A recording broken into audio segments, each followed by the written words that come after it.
Hi all, this is Sue, Blue Heron Hill. How are you all doing today? Today I'm going to harvest my garlic. Now in another video I said, when the 3 to 4 shoots on the bottom start to die back, then that's a good time to harvest. I've got more than that now. We had some extremely hot weather and then followed by a deluge of rain. I didn't want to pick right after the rain, so the soil has dried a little bit and it's time to harvest. Best way I found is a garden fork. Some people are fortunate enough to have very loose soil and they can pull it right out of the ground. I'm not so lucky. I would rather, even with very loose, loamy soil, not do that. You may damage the cloves as you yank it up out of the ground. These garlics were planted a minimum of 4 to 5 inches below ground. So they are deep down in there. They're not like an onion where they sit on top and essentially you can just pull them out because the roots are what just go down into the soil and the onion stays on top. These go down deep. So I've planted these in a grid. I can't remember how many I have. I have over 100 in this bed. And I have just a few right here behind me on this side, kind of like an overflow. So let's get started and let me dig up some garlic. You're going to want to put your garden fork in, at least 4 inches from the bulb that you're going to pull up.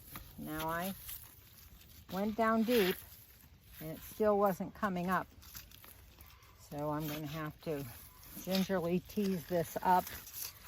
There we go. All right. How is that? That's a nice one. Now this is a hard-necked variety. The cloves are large. There aren't as many cloves per head as in a soft neck. Some people say soft necks tend to store longer. I'm not sure that that's true. I've just been finishing my last of my hard-necked variety from last year. So let me get going here.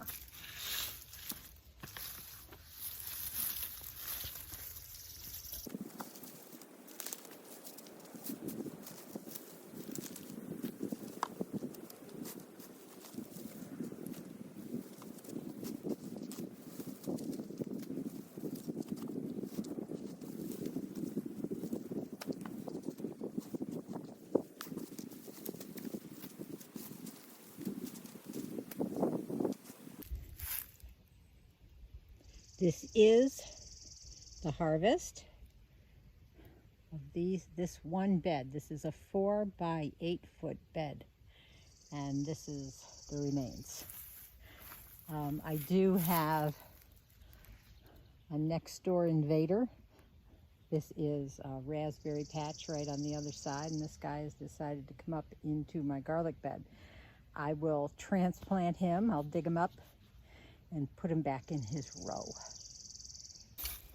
A couple tips, or one tip, I heavily mulch my garlic. It's like onions, it's so hard to weed in between everything. I do get some things coming up all the time, but I heavily mulch it. Anyway, these are, as I said, planted very deeply. So when you put your fork in, about 4 or 5 inches away from the garlic, the stem, you know the bulb is going to come out a little bit, Ray, so you don't want to, pierce it. Pushing it down, I rock it back just gently and then very gently lift it. And once the soil starts cracking, then I can easily pull it up. You don't want the tines of the fork to get stuck between the bulb, because then you're going to damage your bulb and it won't be any good. You can see this one here, I did pierce this one, so I'm going to have to use that one up right away. That one will not store. I have 3 rows of about 7 garlic in here. That's 21 more, and over 100 in that other bed.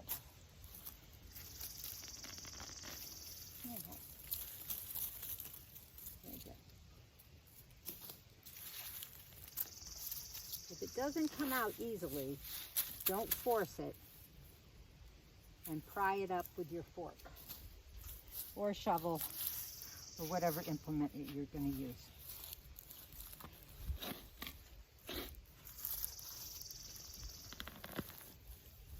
Just rock it up, and then I'll pull them towards me this way, so the tines of the fork are nowhere near the bulb.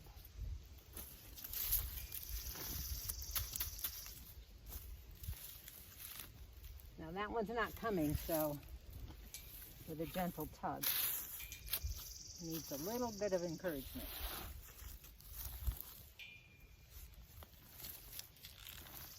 There you go. Nice size bulb.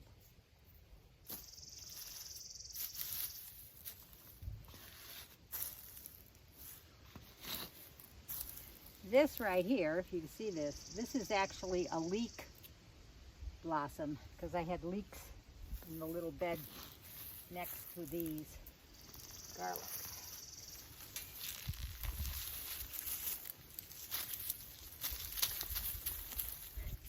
Those two little kissing cousins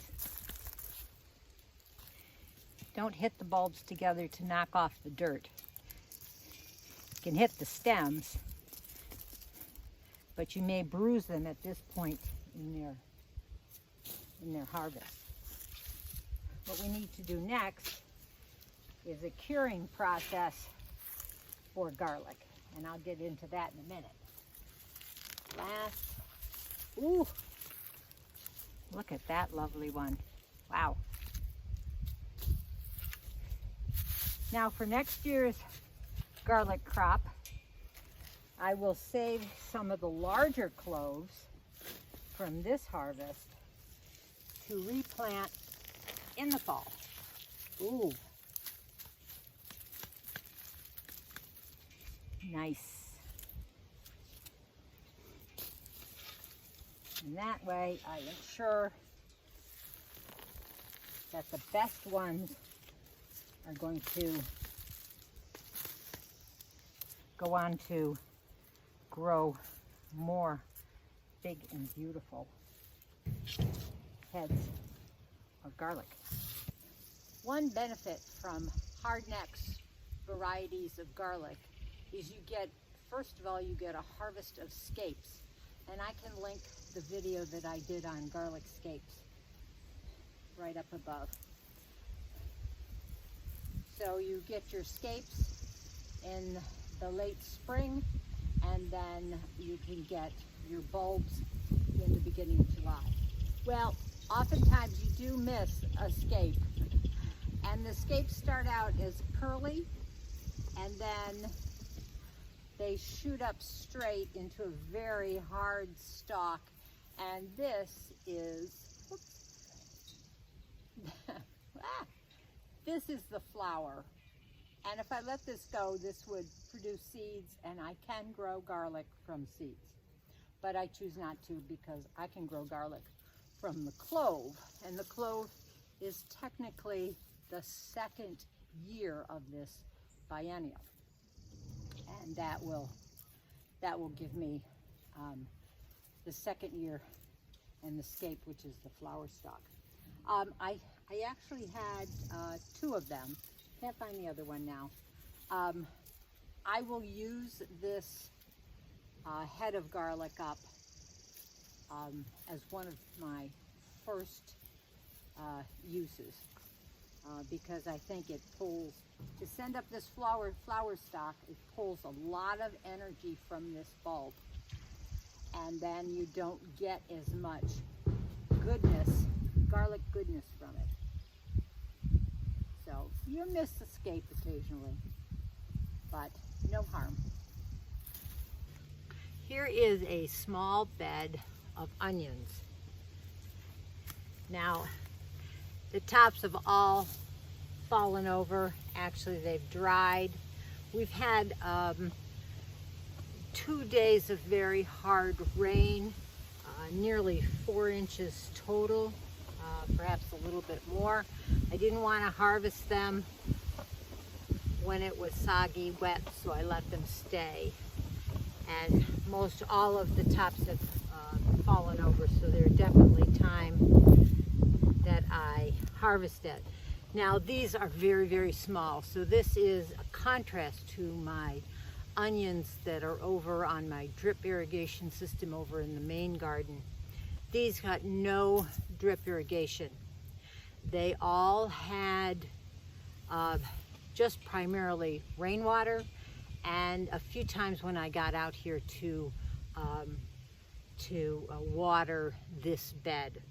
So you can see, I think the largest ones are probably 2.5 inches at the very most. Most of them are in this very small range. This is okay, but this is not what I want. So next year, when I expand my drip irrigation system, it will be to this area of the garden, which I have my garlic in. I have potatoes right now. I have, in this area over here, I have some squashes. This will all get the drip irrigation. Now, next year, this area is not going to have onions. It'll have something else yet to be determined. But significant difference in the size when you don't supply your onion beds with enough water. They did get fertilized, they got weeded regularly, and but still, this is what I get. So these will probably, I'm going to cure them, and then I will probably chop them up and freeze them all. So I've got a, as you see, this is a volunteer Cosmos, and they're coming up everywhere, but I just leave them be. Who doesn't want flowers in the garden? Okay, gonna harvest all these now, and I will get back when I'm done with that. I dug up that small bed of onions, and I probably have at least 6 pounds of onions here. When all of this dies down and they cure out, that will be a nice crop for the freezer, for soups and stews and things like that in the winter time. Now that I've harvested onions, I'm going to have to cure them. You can eat them fresh like this, that's fine. But if you want them to last a long time, in through the fall and into the winter months, you need to cure them properly in order to get them ready for storage. And as I said, a lot of these are so small that they won't make it through the, actually into the winter months, and I will be freezing these.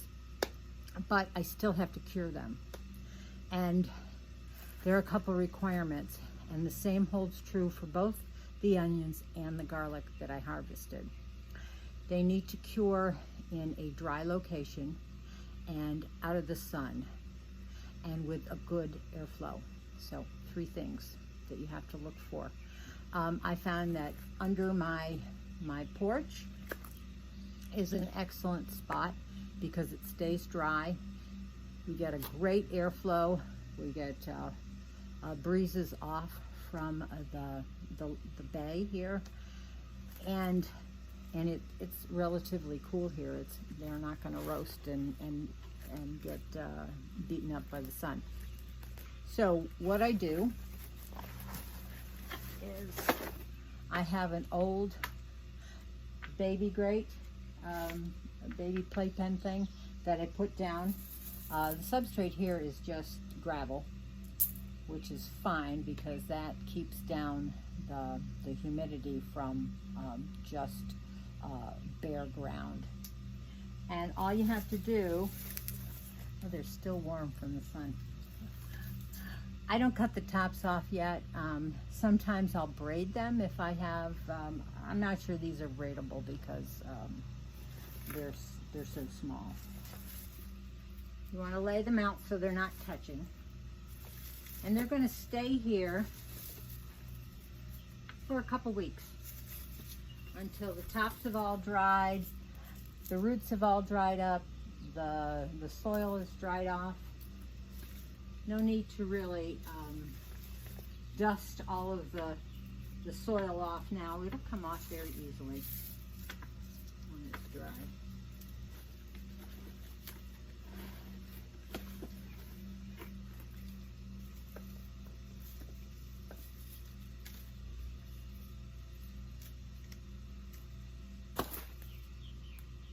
Oh, there's some dill. Dill comes up everywhere in my garden. Lots of volunteers.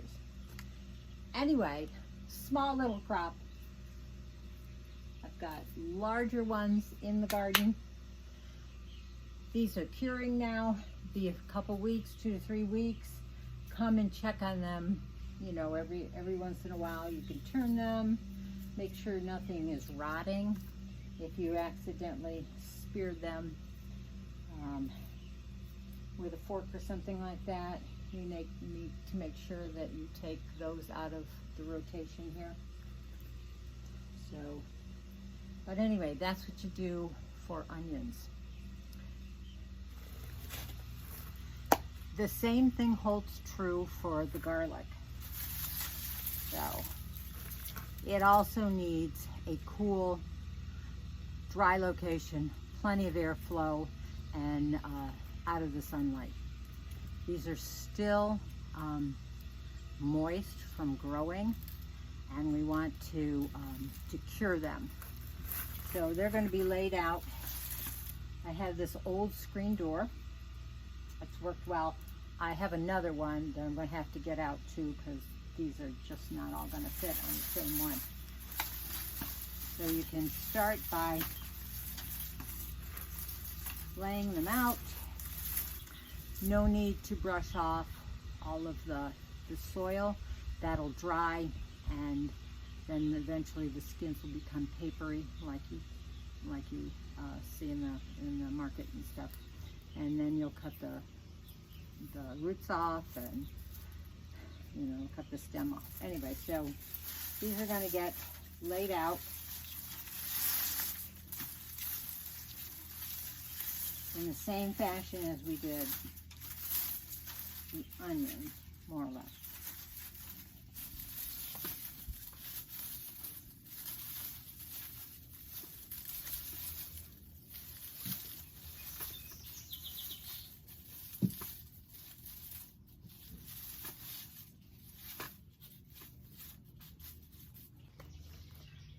There you go. That's my garlic harvest for this year. Got some really nice sized bulbs. Whether it's small or large, I think they're all going to be great. When you lay them all out like this, every 4 or 5 days, come and just kind of jostle them a little bit, change their position just a tiny bit, so you make sure you have airflow. This green the green stalks up here are going to start dying, and you want to make sure that there's air circulating through those, and they don't get